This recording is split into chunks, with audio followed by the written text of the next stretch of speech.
할렐루야. 사무엘상 26장에서 31장까지 말씀 묵상입니다. 오늘은 다윗의 영성이라는 제목으로 말씀을 나누도록 하겠습니다. 다윗과 함께한 용사들이 자신들의 거처인 시글락을 잠시 비운 사이에 아말렉이 침공했습니다.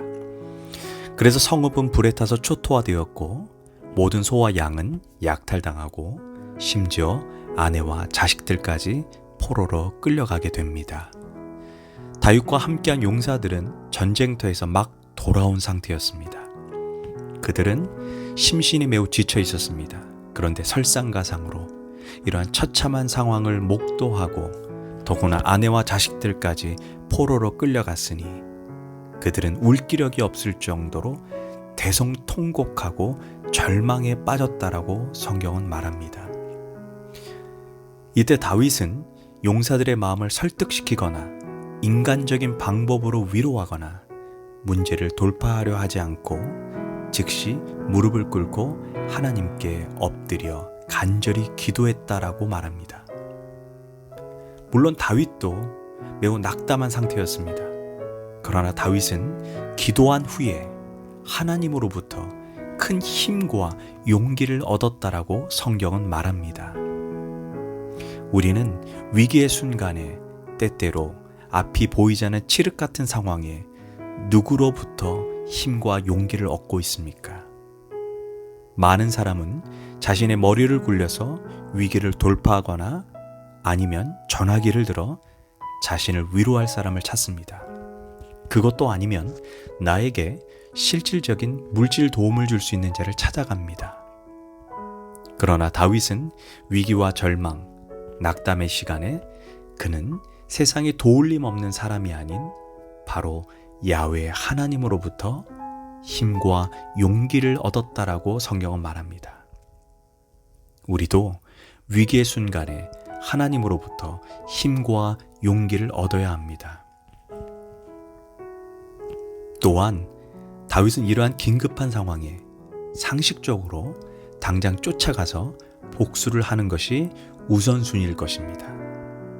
그러나 다윗은 아무리 마땅하고 급하다 해도 먼저 하나님의 뜻을 묻기 위해 제사장 아비아달과 함께 기도합니다.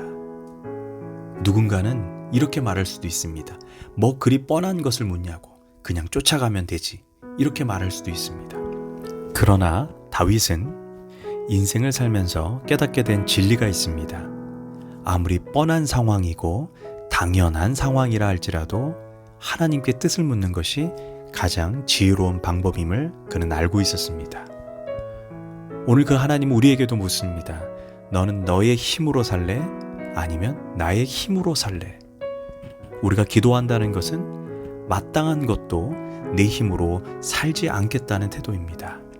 작은 일에도 하나님을 절대적으로 의존할 때 하나님께서 길을 열어주시는 것입니다. 하나님은 그런 다윗에게 쫓아가라 다윗, 너가 반드시 따라잡을 것이고 잃어버린 모든 것을 다 찾게 해주겠다라고 격려해주고 있습니다. 다윗은 분명한 말씀을 듣고 비탄에 잠긴 병사들을 말씀으로 격려하고 600명의 사람들과 함께 아말렉을 추격합니다. 그런데 추격 중에 문제가 발생합니다. 부솔이라는 지역에 이르러 600명의 사람 중에 200명의 사람들이 지쳐서 낙오하게 됩니다.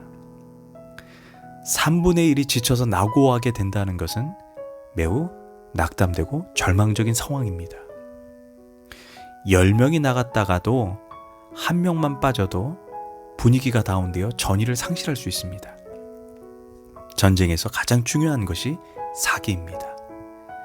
그리스도인들이 기억해야 하는 것은 하나님의 정확한 뜻을 쫓아 순종해도 여전히 어려움이 찾아온다는 것입니다. 분명히 하나님의 가라에서 간 길인데도 사고가 나고 어려움이 생길 수 있습니다. 그러나 우리가 절대 놓치지 말아야 할 가치관은 사역보다 사람이 항상 우선되어야 한다는 것입니다. 보통 전쟁 중이기에 낙오한 이들 중에 몇 명을 죽임으로 인해 사기가 떨어지지 않게 지도자들이 행동합니다. 그러나 지도자로서 다윗은 아무리 일이 다급해도 영혼의 가치에 더 중심을 두었습니다. 그래서 뒤처진 이들을 품어주어 부솔 시냇가에 머물게 합니다. 여기에서 우리가 기억해야 하는 것은 하나님의 나라는 거룩과 공의도 중요한 가치이지만 또 한편 사랑과 자비의 균형을 교회 공동체가 항상 이루어야 한다는 것입니다. 이제 다윗과 함께한 400명의 군대가 아말렉을 추격하기 위해 가는 중이었습니다. 그런데 뜻하지 않게 시간을 지체하게 만드는 일이 발생합니다. 바로 다 죽게 된 소년 하나를 만나게 됩니다. 그냥 내버려 두고 가면 죽게 될 사람이었습니다. 그러나 다윗은 그 소년에게 물과 떡을 먹이고 정신을 차리게 합니다. 그리고 대화를 나누어 보니 애굽 출신인데 아말렉 사람에게 종으로 팔려 종살이를 하던 소년이었습니다. 사정을 들어보니 병이 들어 아말렉 사람들에게 버림을 받은 것입니다. 그냥 지나칠 수도 있었습니다. 이것은 긴급한 상황에서 누가 봐도 어울리는 상황은 아닙니다. 그러나 다윗은 죽어가는 한 영혼에 대한 관심을 포기하지 않고 아말렉의 종이었던 애굽 소년을 치료해서 살린다는 것입니다. 사실 이것이 하나님 나라의 영성입니다. 전쟁 중에 이런 병든 소년 하나 지나친들 누가 뭐라고 손가락질하겠습니까? 그러나 다윗은 이런 소년 하나도 그냥 지나치는 법이 없었습니다. 이것이 우리 시대에 교회가 잃어버리지 말아야 할 하나님 나라의 가치관입니다. 바로 한 영혼에 대한 관심입니다. 교회는 숫자를 논하기 시작하면 망합니다.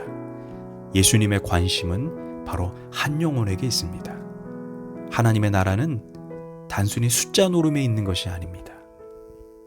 사실 교회 역사에서 회심한 한 여인의 눈물, 회심한 한 사람을 통해 하나님의 나라는 지금까지 확장되어 왔습니다. 그런데 놀라운 것은 이 소년을 통해 아말렉 군대가 정착한 곳을 알게 되고 언제 그들을 기습 공격해야 하는지 조언을 듣게 됩니다. 결국 다윗의 군대는 한 사람도 다치지 않고 아말렉 전쟁에서 완전히 승리하게 됩니다. 기억해야 합니다. 하나님의 나라는 무심히 지나칠 수 있고 누구도 주목하지 않는 그 한 사람 또는 극히 미약한 지체 하나를 소중히 여기는 그곳에 하나님 나라의 비밀이 숨겨져 있다는 것입니다. 그 소년으로 하여금 완전한 승리를 얻게 되고 잃어버린 자녀와 아내를 찾게 되고 큰 전리품도 얻게 됩니다. 이처럼 우리는 다윗처럼 어떤 위기든지 하나님으로부터 힘을 얻는 자들이 되어야 하고 아무리 마땅해도 기도로 하나님의 뜻을 물어야 합니다. 또한 우리는 사역보다 한 영혼의 가치를 소중하게 여기는 다윗의 영성을 본받아야 합니다. 기도하겠습니다. 하나님, 위기의 순간에 하나님으로부터 힘을 얻고 도울림 없는 인간을 의지하지 않게 하소서. 매사에 아무리 마땅해도 주의 뜻을 묻게 하시고 무엇보다 일보다 한 영혼의 가치를 중요하게 여기게 하소서. 예수님의 이름으로 기도합니다. 아멘.